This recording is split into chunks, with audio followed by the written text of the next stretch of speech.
Oke, di sini kita akan coba menghubungkan antara cardiac output, hukum Frank-Starling, sama juga hukum Laplace. Nah, pertama-tama kita tahu kalau cardiac output itu adalah curah jantung atau darah yang dipompakan dari ventrikel kiri untuk memenuhi seluruh kebutuhan dari jaringan tubuh. Nah, dia dipengaruhi oleh heart rate dan juga dipengaruhi oleh stroke volume ya. Nah, stroke volume itu sendiri dipengaruhi oleh kesehatan miokardium ya, internal jantung. Juga dipengaruhi oleh preload dan juga afterload. Nah, ini kan heart rate ya. Ini berkaitan langsung dengan cycle jantung. Gampangnya begini, kalau misal ya kita coba buat pendakian ini, analoginya di sini ada semisal ada kambing ya. Oke. Kambing ini akan membawa darah ya, darahnya ke seluruh tubuh. Jadi dia harus akan membawa darahnya ke sini, ke seluruh tubuh. Oke. Jadi semisal ini adalah preload yang biru ya, jadi si kambing ini harus membawa preload ini ke seluruh tubuh. Nah, untuk membawa preload ini dia harus melewati dari atrium ke ventricle ya. Nah, di ventricle nanti akan diejeksikan ke seluruh tubuh. Nah, volume yang diejeksikan itu namanya adalah afterload. Nah, afterload itu untuk dipompakan ke seluruh tubuh dia harus melewati yang namanya resistensi. Nah, resistensi itu adalah tanjakan ini.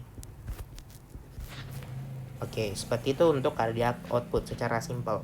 Nah, bagaimana hubungan antara cardiac output dan kedua hukum ini? Kita mulai dari Frank-Starling. Nah, kalau si Frank-Starling bilangnya seperti ini. Cardiac output dan preload.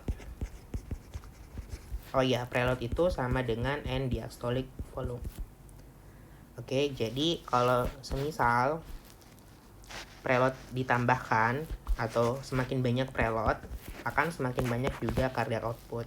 Jadi grafiknya itu seperti ini, akan semakin menanjak. Tapi ini dalam konsep fisiologis ya, jadi analoginya seperti ini.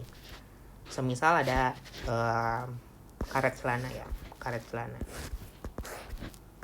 Oke. Nah, di sini kan ada karetnya ya. Kalau misalnya kita regangkan terus, tapi tidak sampai robek ya. Jadi dalam kondisi fisiologis. Jadi kita kalau regangkan terus, maka setelah kita lepaskan dia akan menciptakan di sini dorongan ya. Jadi semakin kita regangkan, maka dorongannya juga akan semakin meningkat.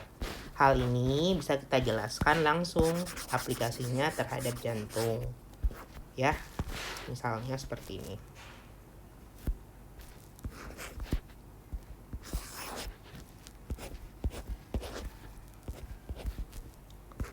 Oke. Jadi kalau semakin banyak volume yang masuk ke ventricle ya, ini preload ya atau EDP. Jadi semakin banyak volume di sini, maka apabila semakin banyak volume, otomatis jantung akan semakin meregang ya. Nah, semakin meregangnya jantung ini, akhirnya nanti akan ketika kontraksi ya, ketika regangannya ini dilepaskan, dikuncupkan ceritanya, maka volume ejeksi juga akan meningkat.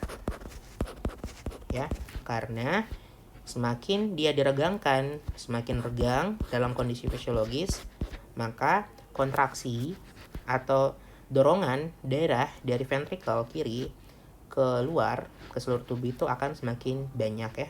Jadi akan semakin banyak deh aliran darah yang keluar. Itu hukum dari hukum Starling. Tapi ini dalam kondisi fisiologis ya. Nah, hukum Laplace ya. Simpelnya seperti ini. Misalnya ini 2 jari ya. Terus 2 jari ini kita apit ya.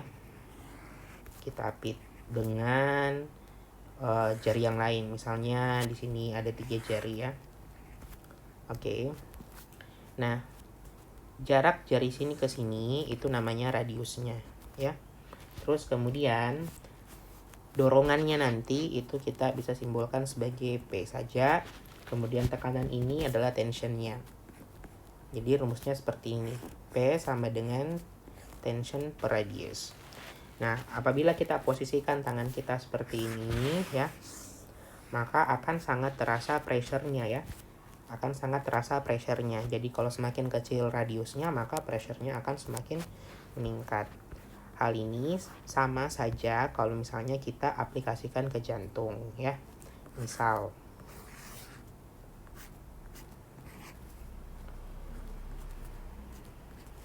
nah,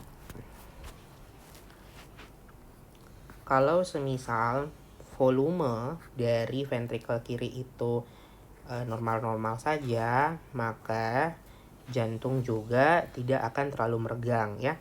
Sehingga apabila saat terpompa, maka dorongan atau volume ejeksi ya yang ke seluruh tubuh itu akan juga semakin meningkat ya dalam kondisi normal.